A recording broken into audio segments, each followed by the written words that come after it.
नमस्कार। आपका स्वागत है एक अद्भुत कथा में। यह कथा उस समय की है जब भगवान श्री कृष्ण अपनी पत्नी रुक्मिणी और मित्रों के साथ द्वारिका में निवास कर रहे थे। एक दिन रुक्मिणी जी ने भगवान श्री कृष्ण से कहा, हे स्वामी, आप तो सर्वज्ञ हैं और सभी प्रकार के ज्ञान के भंडार हैं। मैं आपसे एक महत्वपूर्ण प्रश्न पूछना चाहती हूं। श्री कृष्ण ने मुस्कुराते हुए कहा, प्रिय, अवश्य पूछो। तुम्हारे प्रश्न का उत्तर देकर मुझे प्रसन्नता होगी। रुक्मिणी जी ने कहा, मुझे यह जानना है कि एक विवाहित स्त्री को अपने मायके से कौन कौन सी चीजें नहीं लानी चाहिए जो उसके ससुराल में दरिद्रता या अशुभता ला सकती हैं। मैंने कई पुरानी कहानियों और मान्यताओं में सुना है कि कुछ चीजें घर की समृद्धि को प्रभावित कर सकती हैं। कृपया इस विषय में मेरा मार्गदर्शन करें। श्री कृष्ण ने अपनी मधुर मुस्कान के साथ कहा, हे देवी, तुमने एक बहुत ही महत्वपूर्ण प्रश्न पूछा है। यह मान्यताएं हमारे समाज में सदियों से चली आ रही हैं और इनमें छुपे संदेश को समझना अत्यंत आवश्यक है। आज मैं तुम्हें इस विषय पर एक प्राचीन कथा सुनाता हूं जिससे तुम्हें समझ में आएगा कि किन वस्तुओं को मायके से नहीं लाना चाहिए। एक समय की बात है, एक बहुत ही सुंदर गांव था जिसका नाम था नयनपुर। नयनपुर गांव अपनी सादगी और पारंपरिक जीवन शैली के लिए जाना जाता था। इस गांव में त्योहारों का विशेष महत्व था और रक्षाबंधन का पर्व उनमें सबसे महत्वपूर्ण माना जाता था। यहाँ के लोगों का मानना था कि यह पर्व भाई बहन के रिश्ते को और गहरा बनाता है और इस दिन बहनें अपने भाइयों के घर जाकर उनकी कलाई पर राखी बांधती थीं। उनकी लंबी उम्र और समृद्धि की कामना करती थीं। गांव के लोग सुबह से ही इस पर्व की तैयारियों में जुट जाते थे। रंग बिरंगी राखियां और मिठाइयां हर घर में बन रही थीं और बाजार में तरह तरह की चीजें सज रही थीं। इस बार भी रक्षाबंधन का पर्व आने वाला था और गांव में उल्लास का माहौल था। नयनपुर में सिया अपने पति राजेश के साथ रहती थी। राजेश गांव का एक मेहनती किसान था जिसकी जिंदगी खेतों और फसलों के बीच गुजरती थी। वह दिन रात मेहनत करके अपने परिवार का भरण पोषण करता था। सिया एक मृदुभाषी और समझदार महिला थी। उसने अपने घर को सुंदरता और स्नेह से सजाकर रखा था। उसका मायका पास के गांव में था जहां उसके माता पिता और 2 छोटे भाई रहते थे। रक्षाबंधन का त्योहार सिया के लिए विशेष महत्व रखता था क्योंकि यह उसे अपने भाइयों से मिलने का अवसर देता था। इस बार भी सिया रक्षाबंधन के लिए उत्साहित थी। उसने अपने भाइयों के लिए सुंदर राखियां बनाई थीं और उनके लिए कुछ खास उपहार भी तैयार किए थे। त्योहार से एक सप्ताह पहले सिया ने अपने मायके जाने की तैयारी शुरू कर दी। उसने अपने भाइयों के लिए मिठाइयां बनाई और उन्हें एक सुंदर कपड़े के थैले में पैक किया। उसके मायके का गांव नयनपुर से कुछ मील की दूरी पर था और वहां तक पहुंचने के लिए पैदल यात्रा करनी पड़ती थी। इस यात्रा में सिया को पूरा दिन लगने वाला था। रक्षाबंधन के दिन सिया ने सुबह जल्दी उठकर अपने घर के काम काज निपटाए। उसने पूजा की थाली सजाई जिसमें राखियां, मिठाइयां और रोली अक्षत रखे। फिर उसने एक सुंदर साड़ी पहनी और अपने सफर पर निकल पड़ी। राजेश ने उसे यात्रा के लिए शुभकामनाएं दी और कहा, सावधानी से जाना। सिया वहां पहुंचकर अपनी मां को मेरा प्रणाम कहना। सिया ने मुस्कुराते हुए राजेश से विदा ली और गांव की पगडंडी वाले रास्ते पर चल पड़ी। रास्ते में वह अपने बचपन की यादों में खोई गई जब वह अपने भाइयों के साथ खेला करती थी। सिया का रास्ता खेतों और जंगलों से होकर गुजरता था। बीच बीच में वह पेड़ों के नीचे आराम करती और फिर आगे बढ़ती। उसकी यात्रा में दिन का आधा हिस्सा बीत गया। सिया के मायके पहुंचते ही उसकी मां ने कहा, बेटा, तू आ गई। तेरे बिना घर अधूरा लगता है। उसके भाइयों ने खुशी खुशी उसका स्वागत किया और उसे लेकर दौड़ते हुए घर के अंदर चले गए। सिया के पिता ने उसका हाल चाल पूछा और कहा, बेटा, तुझे देखे बहुत दिन हो गए थे। तेरी मां तेरी बहुत चिंता करती है। सिया ने हंसते हुए कहा, पिताजी, मैं भी आप सबको बहुत याद करती हूं। उसकी मां ने उसके लिए उसका पसंदीदा खाना बनाया था। सिया ने अपने परिवार के साथ बैठकर खाना खाया और बचपन की यादों को ताजा किया। अगले दिन सुबह सिया ने अपने भाइयों के लिए राखी की थाली सजाई। उसने भाइयों की आरती की और उनकी कलाई पर राखी बांधी। उसके छोटे भाई राहुल ने कहा, दीदी, मैं तुम्हारे लिए कुछ खास लाया हूं। उसने एक सुंदर बॉक्स सिया के सामने रखा। सिया ने बॉक्स खोला जिसमें एक सुंदर कंगन था। उसने कहा, राहुल, यह तो बहुत सुंदर है, धन्यवाद। उसके दूसरे भाई रोहन ने उसे एक किताब दी जिसमें सिया की पसंदीदा कविताएं थीं। सिया ने दोनों भाइयों को गले लगाया और कहा, तुम दोनों मेरी जिंदगी की सबसे बड़ी खुशी हो। राखी बांधने के बाद परिवार ने एक साथ भोजन किया और हंसी मजाक में समय बिताया। रक्षाबंधन के इस खास मौके पर सिया की मां ने उसे 3 चीजें दीं। एक पुराना तांबे का कलश, एक लकड़ी की मूर्ति और एक रेशमी दुपट्टा। मां ने कहा, बेटा, ये चीजें हमारी परंपरा और परिवार की खुशहाली का प्रतीक हैं। ये तांबे का कलश तुम्हारी दादी के समय से हमारे घर में है। यह हमारी परंपरा और हमारे पूर्वजों की आस्था का प्रतीक है। इसे घर में रखने से सुख समृद्धि बनी रहती है। यह लकड़ी की मूर्ति जो भगवान गणेश की है, इसे तुम्हारे पिताजी ने अपने पहले वेतन से खरीदा था। और यह रेशमी दुपट्टा, यह तुम्हारी नानी का है जिसे उन्होंने अपनी शादी में पहना था। इसे पहनने से जीवन में सुख और सौभाग्य आता है। इन्हें अपने घर ले जाओ और अपने जीवन में खुशियां लाओ। सिया ने अपनी मां की बातें ध्यान से सुनी और वह उन तीनों चीजों को अपने साथ ले जाने के लिए तैयार हो गई। उसे यह एहसास नहीं था कि ये चीजें उसके जीवन में इतनी बड़ी उथल पुथल लाएंगी।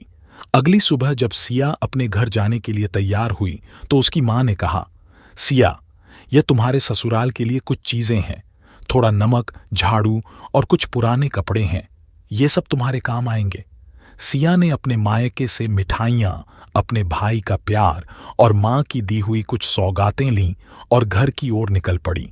जब सिया अपने घर वापस आई तो उसने उन सभी चीजों को अपने घर में रख दिया। उसे उम्मीद थी कि ये चीजें उसके जीवन में खुशहाली लाएंगी। जैसे जैसे समय बीतता गया, सिया और राजेश की समस्याएं बढ़ती गईं। राजेश की फसलें लगातार खराब हो रही थीं। गांव के अन्य किसान जिनकी फसलें अच्छी हुई थीं, उनकी खुशहाली देखकर राजेश का मन और भी उदास हो जाता। राजेश ने कई बार खेतों का निरीक्षण किया, लेकिन उसे कोई विशेष कारण नहीं मिला कि फसलें क्यों खराब हो रही थीं। यह सब उसे भीतर से तोड़ने लगा था। फसल के नुकसान के बाद राजेश ने कर्ज लेकर कुछ बीज खरीदे थे, लेकिन नई फसल भी अच्छी नहीं हुई। वह दिन रात इसी चिंता में डूबा रहता कि आखिर उनके साथ ऐसा क्यों हो रहा है। कर्ज का बोझ बढ़ता जा रहा था और उसके चुकाने की चिंता ने उसे बेहद परेशान कर दिया था। वह अक्सर अपने दोस्तों और अन्य किसानों से सलाह लेने जाता, लेकिन हर जगह उसे निराशा ही हाथ लगती। घर में खर्चों को लेकर स्थिति और भी तनावपूर्ण होती जा रही थी।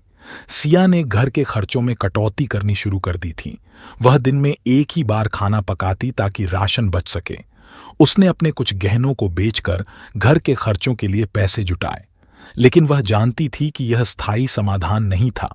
रात के समय जब राजेश और सिया अपने कमरे में होते तो दोनों के बीच बातचीत का सिलसिला टूट चुका था।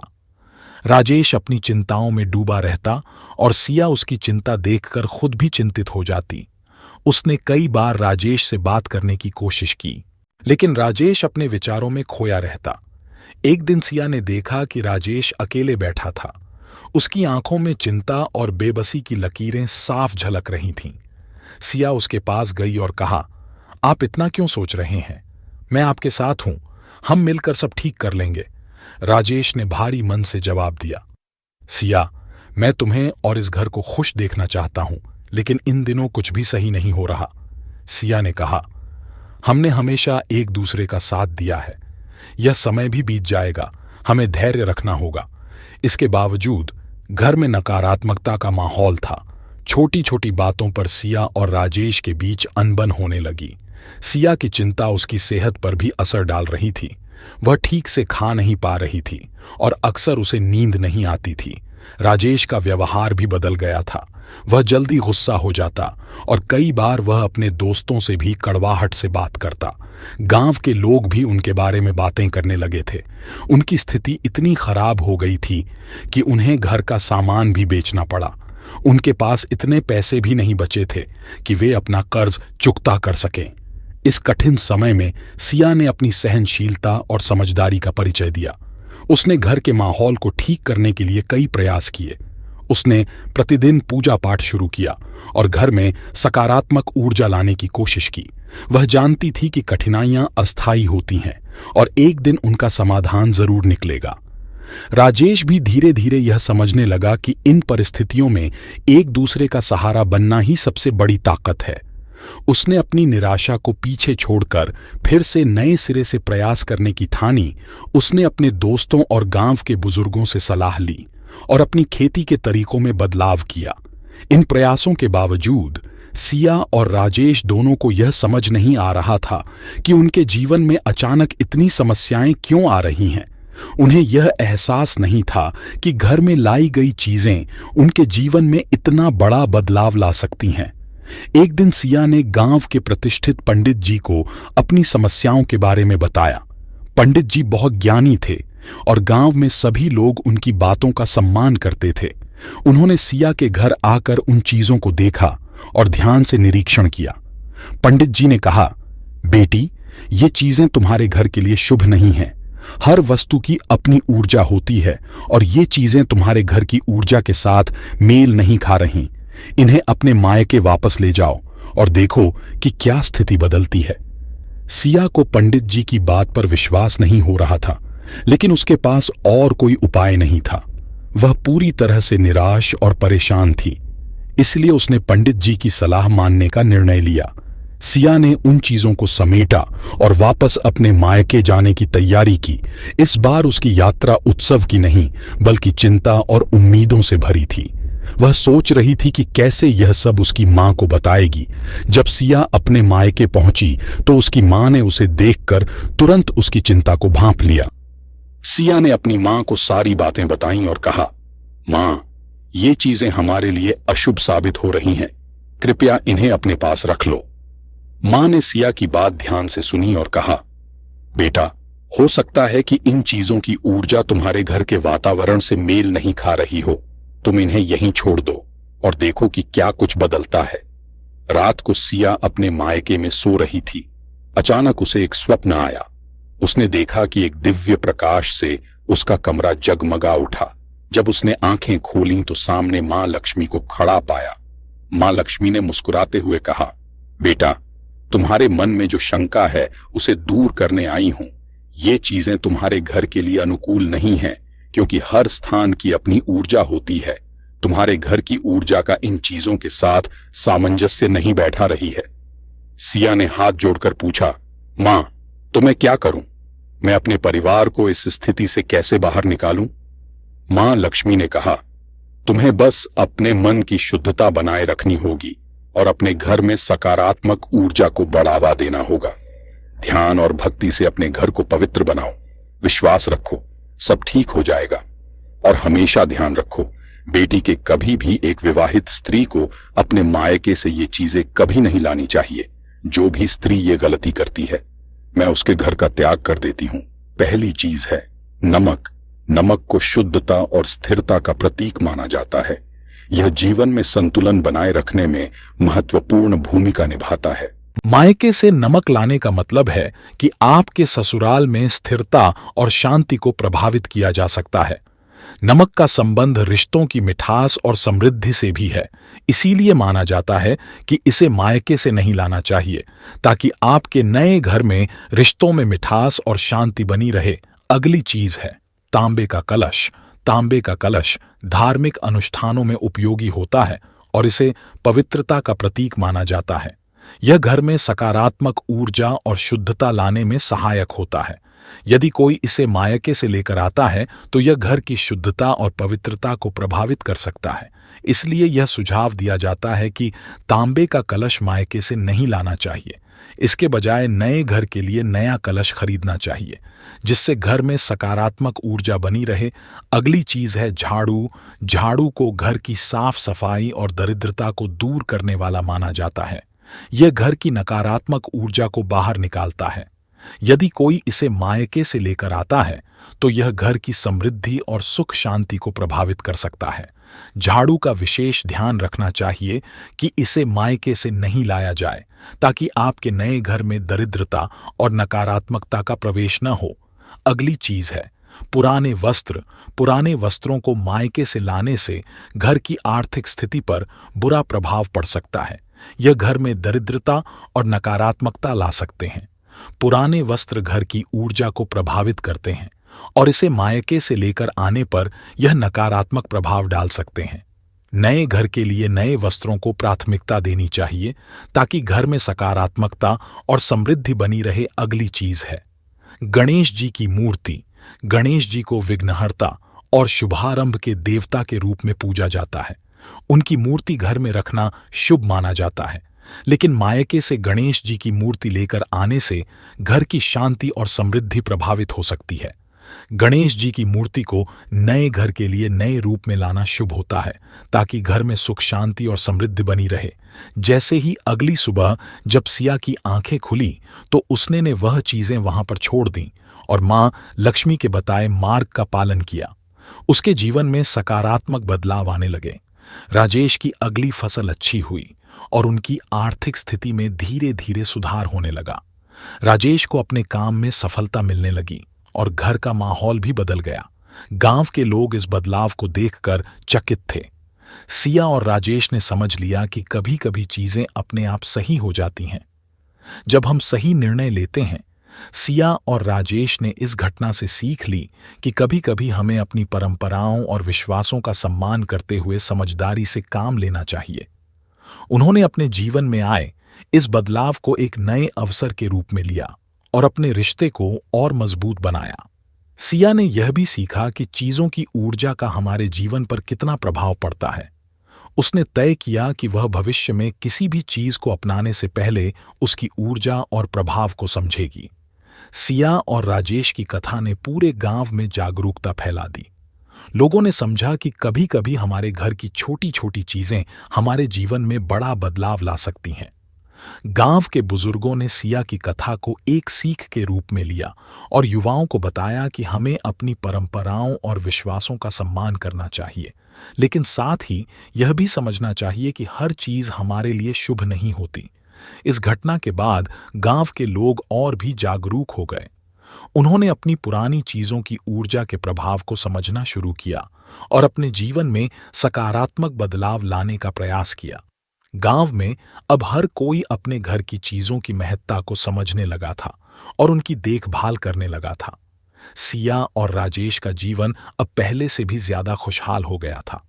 उन्होंने अपने रिश्ते को और भी गहरा कर लिया था और एक दूसरे की भावनाओं को समझने लगे थे। सिया ने अपने अनुभव से यह सीखा कि कभी कभी हमारी अपनी चीजें ही हमारे जीवन में समस्या ला सकती हैं, लेकिन अगर हम समझदारी से काम लें तो हम उन्हें सुलझा सकते हैं। उन्होंने अपने जीवन को एक नई दिशा दी और भविष्य की चुनौतियों के लिए तैयार हो गए। इस कथा का सार यह है कि हमें अपनी परंपराओं और विश्वासों का सम्मान करना चाहिए और किसी भी चीज को अपनाने से पहले उसके प्रभाव को समझना चाहिए। सिया और राजेश की तरह हमें भी अपने जीवन में समझदारी और सूझबूझ का इस्तेमाल करना चाहिए। इस तरह सिया और राजेश ने अपनी गलतियों से सीखा और अपने जीवन में फिर से खुशहाली और समृद्धि लाई। यह कथा एक प्रेरणा है उन सभी के लिए जो अपनी परंपराओं और विश्वासों को समझकर अपनाते हैं और अपने जीवन को खुशहाल बनाते हैं। तो दोस्तों, उम्मीद है आपको यह कथा पसंद आई होगी। वीडियो को लाइक जरूर करें और कमेंट में जय मां लक्ष्मी जरूर लिखें। साथ ही चैनल को सब्सक्राइब करें। आप सभी का धन्यवाद।